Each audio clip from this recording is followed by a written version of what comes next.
Hello, come on board. So welcome. Thank you guys so much for allowing me to interview.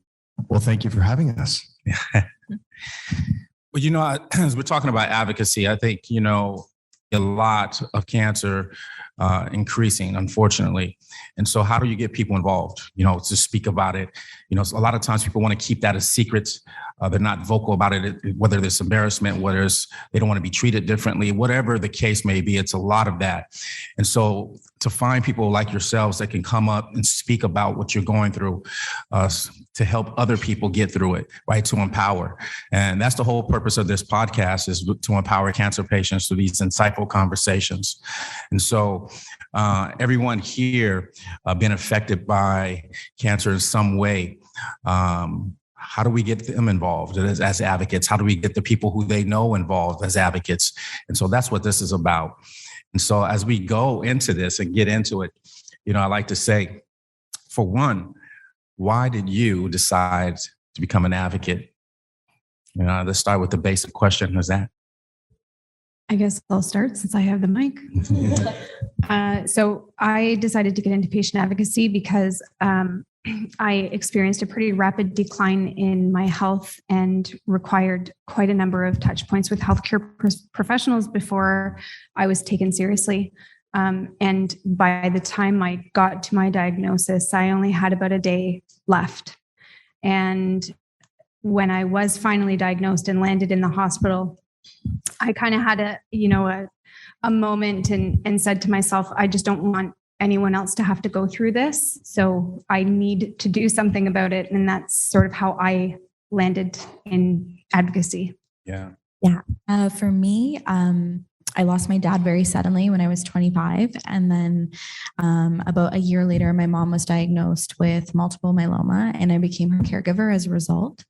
And the loss of both my parents, as well as the experience of my mom through the healthcare system in both Canada and the US, just radicalized me, I guess, into advocacy, because I saw so much of her experience as well as the caregiver experience, and how you're so there for your person. And we both kind of made a pact to ourselves, my mom and I, that, when she got better, we would dedicate our time to advocacy. And so she never got to do that. So I do it in her memory.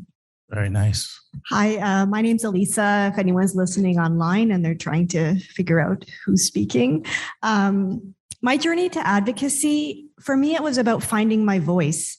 So along the lines of what Michelle was saying, when I was going through this process of diagnosis, my diagnosis took two to 3 years.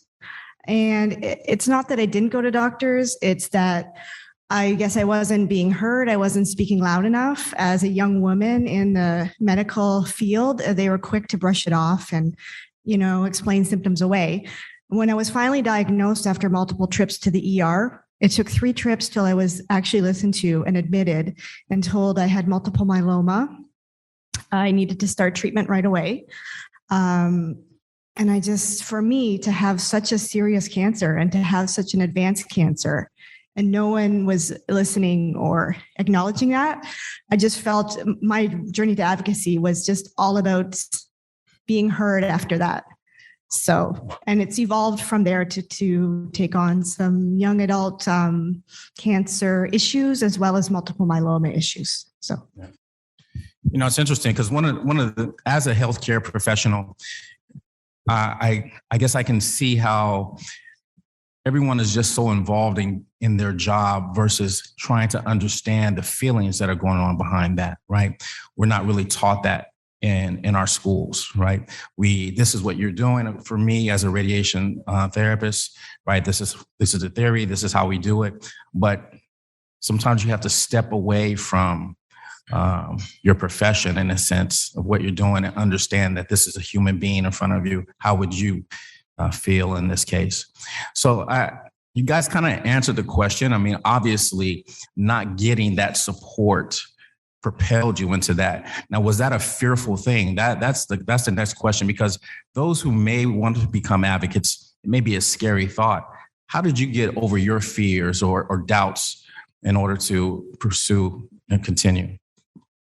Well, I want to be fair and share the love because I can't really hand the mic to Rob. Oh, thanks, man. I think it's only fair. Oh, okay. Was this the question of what got us into advocacy?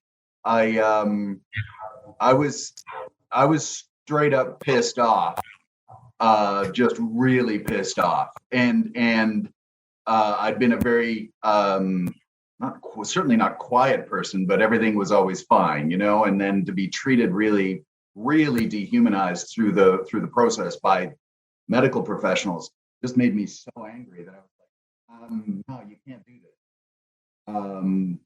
And that actually leads me to your next question, Kenny, which is how did you get over your fear?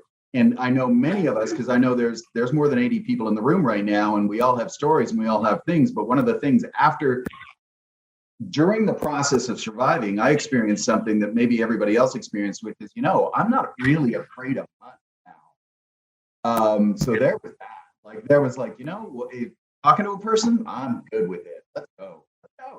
So yeah, there was a ton of that of what? We've all been through this thing. There's very little that's scary. You're going to get used to hearing both of the sounds of our voices, and well, that's just the way it's going to go. In terms of answering your question, what alleviated the fear of getting into advocacy was seeing, very much echoing what the other panelist members are saying, and also what Rob is saying. I knew that I would, in the words of my first psychosocial oncology therapist, Princess Margaret, said after one session, "Man, you're clinically pissed off." And I was mad. I was so angry at the world, and I just felt abandoned, and I didn't understand why this was happening. So many different dimensions of just these, almost like I like to refer to a book that I really enjoy, and these agreements that I had and understandings, and they were just both attacking but then falling apart at the same time. It's like, how do I navigate this mess? And I started having these moments thinking back of being in treatment and seeing other survivors going through what they were going through at varying stages. And this inner twinge kicked in of, hold on, I'm like the oldest of my sibling crew. What would I do? And then looking at my demographic, I had to do something. It was just that internal feeling of, I know what it feels like to not get that help. So I have to do something. And that's what's led to now. So hopefully that answers the question. I just wanted to, concur with my other panelists that, I said it a little more, meekly, but yeah, we were pissed off. We were upset. My family, how could this happen to you? How could you have a advanced cancer? So initially it was anger, I think, that drives you to use your voice and to speak up. And then for me, sustaining my advocacy was, as Peter said, there wasn't resources out there for me. As a young person with multiple myeloma, there's not a lot out there that's, talking about myeloma and your age and stage. Myeloma is generally an older person cancer. So for me, if there's nothing out there, you gotta make it. You gotta find that voice. So for me, that's what sustained me. So for those that are maybe on the fence, right? I mean, sometimes in here, anger pushed us, not getting the support. You're like, no, something internal kicked in, right? So for those that are on the fence, they're like, okay, they may want to do it, but how do I go about doing it? How did you get past any of that to move forward in that process? A whole lot of soul searching. That was it for me. I knew that I wanted to do something about it. I had no idea what that would look like. And I think I recognized that I needed to do a lot of internal work before I went out and tried to help other people, because I felt there was fear, but the fear happened before the diagnosis and had happened for many years before the diagnosis. And then at diagnosis was anger, and there was definitely confusion, and there was definitely self-doubt and all kinds of other things to contend with. So I really had to get clear with myself before I could go out and help anybody else. I think for me personally, I did the opposite. I didn't think at all. I started doing anything, because in a way it was a coping mechanism for me to be able to share the experience that I had had as like, you know, a 28-year-old orphan, for better or for worse, and the experience that both my parents had or didn't have. And it was messy. It was extremely messy. And I think I was just in such a vulnerable place that like I didn't care. And I just took up space in a way that I never have before. And that prior to this experience, I never would have done. And then I think refined it after that. But as someone who's like a chronic overthinker, this was very uncharacteristic for me to just go out there and lay it out. And I'm glad I did, but I also look back and I'm like, interesting choices. But we did what we did, you know? You know, here. I was going to ask if Rob wanted to. Rob? Yeah, thank you, Peter. I appreciate that. I'm always thinking about you. Sorry about that, Rob. Right on. It's really interesting too about being on the fence, Kenny, and I 100% get that. I also say that not everybody advocates in the same way, and it's one of those things. I mean, we're in a committee, we're doing a thing, and we're thrilled to be part of this conference. And it does not have to be this. I mean, you can advocate in whatever way you choose. So, you know, those of us in the world who are raving extroverts, we're you know, kind of wired for this kind of thing. But I think one of the best, most effective ways we can advocate is for the people who are around us. And that might mean having a late night phone conversation with a good friend or family member who's terrified. Like that's advocacy. That's serious advocacy. And so I think there's so many different ways to do it. And we just have to be kind of open to find our way. And we've had the things just kind of falling into place sometimes. That's really happened. So it's one of those things that sometimes the path just kind of presents itself to you. At least that's been my experience. I fully echo that. And you should probably get out of my brain. It's mostly 90s cartoons and Cheetos. Just so you know. I couldn't agree more wholeheartedly is being able to both be a part of this steering committee and for the years of advocacy and being able to work with more than one charity is that it is very spectrum. And advocacy and support can be any expression that it is that you choose.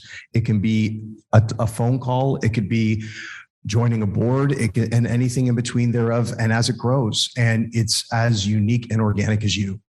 Now here's a question, right? Because sometimes we have an idea and we start with it, but the way you start may not be the way you finish, right? Or the direction you're going in. How has the direction when you first started changed to compare to how you're advocating now? I think one of the things that I kind of contended with at the beginning of my advocacy was I was really angry at the healthcare system. I was really angry at people in the healthcare system. And I was really angry at what was happening in politics also, because it's a direct influence. And as I kind of started working through it, I started realizing that a lot of people in healthcare they've really got their hands tied too. So I realized that rather than being a blame game, it really needs to be a partnership and figuring things out together. For me, initially, my advocacy, I just had to tell my story, and my story was mostly my diagnosis story. The delays, the multiple trips to the ER, like all that was what I mostly did. And over time, as your story grows and you continue living, I'm 13 years now with multiple myeloma, my advocacy has shifted and I use my story instead. I have what I call as a myeloma mentor, because people reach out to me through social and through various channels because they hear my story, that, they hear about my family, and I've continued to live my life on my terms despite my diagnosis. So that itself is powerful, as well as I use my story. I helped organize some charity events and various things. So it's shifted from just talking about my story to actually using it and turning it into something good. So, Rob? Yes. Can you add to that? Not really. I thought that was fantastic. Yeah. I again, as a healthcare professional, from clinical to administration, it's lacking. It's for sure. And years ago, I had talked to someone just saying, man, I want to get out here and talk to cancer patients. Like, what are you going to do? Be the Oprah of cancer? It's like, here I am with a podcast now. I don't know. But, it also. By the way, Kenny, I'm interrupting and I apologize. It's a very bad habit. Jump in. Are you truly a radiation guy? Yeah, I'm a radiation therapist. Okay. Yes. Massive kudos. Seriously, because you're concerned about the human side of this. And this goes way against the stereotype of radiation therapists, like 100%. Like it just does. I've done talks for you guys and it's all about tech. And so this is phenomenal. This is a change. I'm just saying. So way to go. Oh, thank you. Thank you. But, this is what also moved me to become a cancer coach, right? Because now you're dealing with the one-on-one. You're dealing with the feelings. And that's new for anyone that's out there. Cancer coaching is new to the community. It's now they're dealing with what you're going through, your feelings. How do you get through it day by day? Creating a plan for you. What does the future look like for you? What direction did you want to go? Right? Because the way you started is definitely not the way you ended. So as I go into that, here's the next question. We love the Healthy eMatters conference, right? I mean, for you guys to put this together and bring us together, absolutely amazing. But let me ask you, how did Healthy eMatters come into fruition? Like, how did that evolve to where we're at now? Well, I mean, officially speaking, courtesy of Myeloma Canada, Michelle, everything that helped really, that was the birthplace of where it began. I know I referred to it last night and I still hold it close to my heart after we had our very first Zoom call, was all these beautiful folks on every square, and they bring their unique experience, their passion, and all their skill sets. And I come back to the same thing. It's just this Cancer Avengers assemble. Like, let's do this. We ended up having this in like being able to work with Rob before and through Young Adult Cancer Canada. And it just there was this perfect mix and balance of every talent and skill that each person brought to the table, and seeing that happen for what's in front of the scenes, behind the scenes, networking, and then being able to connect with all of you. And seeing where it is now and the kind of the gravitation and the traction that comes with it is just, I don't know if we could, I don't know if we ever even talked about what it would look like after 5 years, but this is, basically going into year 2, and here we are. And we got through a pandemic and we still managed to do it, which is kind of awesome. So sorry, I took up too much of the mic time. Who wants to talk? You're going to hear a lot of my voice over the next few days. It's one of those things. Martine and Michelle from Myeloma Canada, and they, I believe it started there. And I believe specifically with Michelle, who just essentially said, we don't have this in Canada and we need this. This is something we need. And then she assembled the Avengers, as it were, put the call out, and we got together and liked each other and ran. And that's really how it happened. But it was one of those lovely things where that snowball at the top of the hill, the conditions were perfect and it just started rolling, and magically here we are. So that was it. And I'm just going to add just a little bit. So Michelle reached out to me and she said, would you like to be on the steering committee? And I think we're all too modest. I think everyone in this room would say, well, I don't do that much for the community. I'm not a big advocate. So I was kind of along that lines. And she said, no, like, you've done X, Y, and Z. So, come, and we're going to have this. I want to have this conference, and this community, build a community is really what we're here for. So, just our meeting and, our initial conference was just pulling together connections from the steering committee and those people in the room. And so here we are at the second conference. And again, we're here as a community, and we're going to grow, and we're going to pull everyone's talent in the room. So it's not just about us as a steering committee, it's about the community. So. Yeah. And I really want to say too, Kenny, and on, if I may, on behalf of everybody in the room, I want to do a huge shout out to our sponsors. because this was a different idea, and this was a bit of a not strange idea, but it was very, very unique. And our sponsors jumped on board. They gave us so much wonderful support for our first conference in the spring, and now they're back again. And none of this would be happening without them. So massive shout out to them, and round of applause, please, because they made all this way possible. With that being said, I think it's only fair that we open this up to the audience and discuss if there's any questions or anything like that. Because let me tell you, as I spoke with the steering committee, they had some great things to say. One is that as an advocate, each individual has their own unique story that they're bringing to the table, right? So I thought, man, that's amazing, right?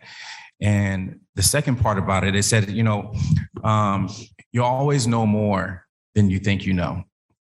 And so for those that are out here that are maybe thinking about advocacy, do you have some questions that you want to propose to the committee? Yep, we have a question here from Angus.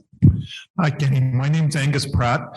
First of all, I want to thank the committee for putting this great conference together. It is absolutely unreal how many connections and what happens here.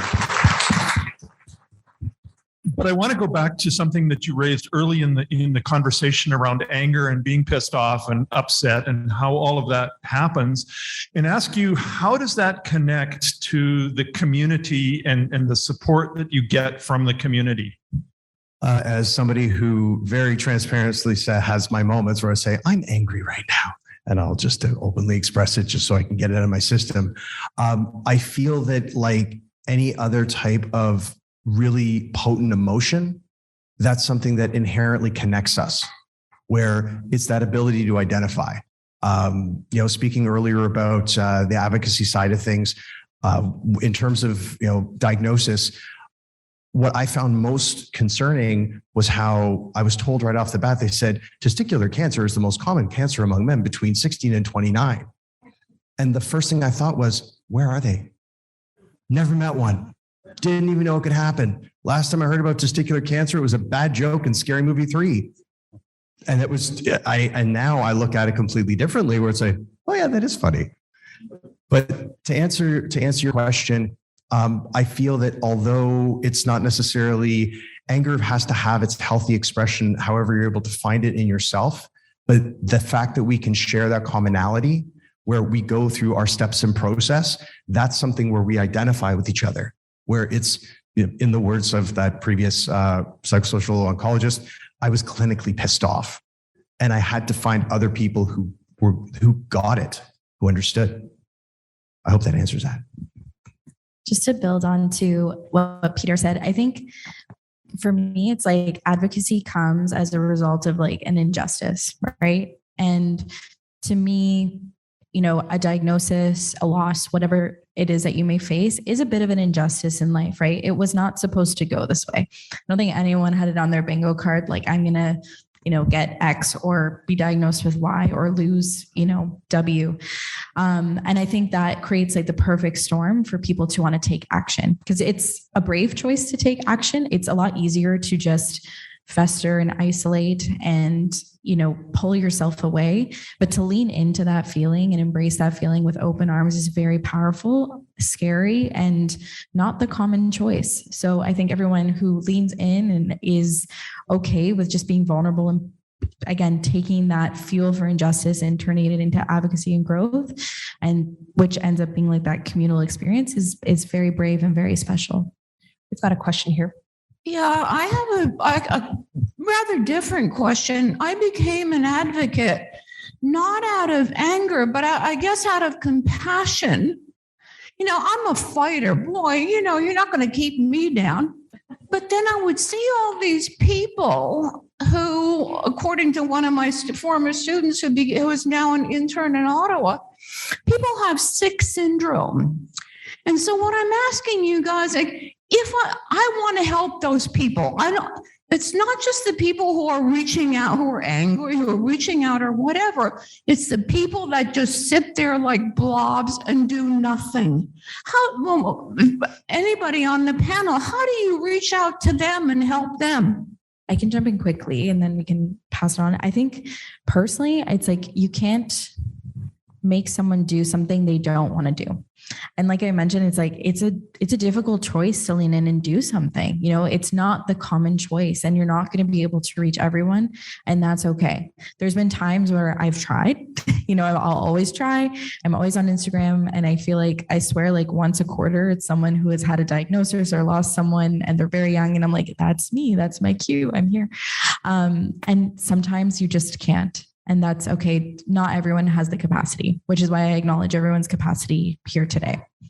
So, like I mentioned earlier, I definitely dealt with a lot of fear in my life prior to being sick. And a lot of, you know what, I spent a lot of time trying to be somebody that I wasn't.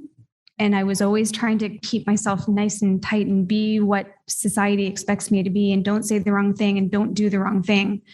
And when I decided to kind of move into advocacy, I started recognizing that people who are not in our situations commonly aren't interested in hearing about it. So what I decided to do was really to entirely just open myself up to my journey of learning to love myself and learning to be who I was. And when I went through that experience of growth, and I mean, I'm still going through it, but when I was doing, let's say, the heavy lifting of that experience, I would drop things into that experience. So here's this thing that I'm dealing with right now. It reminds me of when I was in the hospital dealing with XYZ, you know what I mean? So I brought people with me on my personal journey and just kind of dropped tidbits of information along the line that I hoped would draw them in and create that interest. So that's sort of how I did it. Yeah, Michelle, it was beautifully said. I have to actually echo that in terms of, I found that whenever I share on my social media, just either an insight or an experience from my own diagnosis, that's when I would find the testicular cancer people, because they're looking at the hashtags, they're following it for one reason or another. And there have been points in a month where I would get a DM like once a week from someone randomly saying, hey, this is what's going on with me. I read your story. What can you tell me about it? And, you know, firstly, of course, I have to take full accountability of, please understand, I am not a medical professional. I cannot give you advice in this respect. However, the fact that to put out what it is that you're doing. So even yourself as a compassionate advocate, utilizing any platform you might use about yourself, that is your ticket. That is the way, because you are letting people know, I am here for you should you need. Now, should you meet someone and they're in that state, it's a balancing act of communication. Like if, as Michelle was saying, if they're into it, they will. If you see them, you know, there's that horse, water, drink. There's only so much you can do. And you have to know when to know how far your reach can go. And that's the best way I can answer that. How about you, Rob? I didn't want to leave you out. Oh no, that's okay. I think everybody said it really well, and Peter everybody said it beautifully. And I love horse water drink. I think that's perfect. Yeah, like you can offer. You can never force. And I think, you know, just being open and honest with your story, as much as you are comfortable with that, people will come to you and they will approach you from that usually, you know, and give the opportunity. And if they want it, great. If not, cool. That's it. My advocacy is different. I'm a dinosaur with social media. With the help of my daughter, I'm getting into it a little more. My daughter-in-law works on the stem cell unit at my hospital. And I also was in the medical field. She would talk to her patients and would say, would you like to talk to my mother-in-law? She's been through this journey. She's going through this journey. And boom, the book opened up. So that's where I have started doing my advocacy. It's really been interesting with family members and patients. That is so wonderful. I don't know who you are and I can't see your face, but that is just such a wonderful gift. My gosh.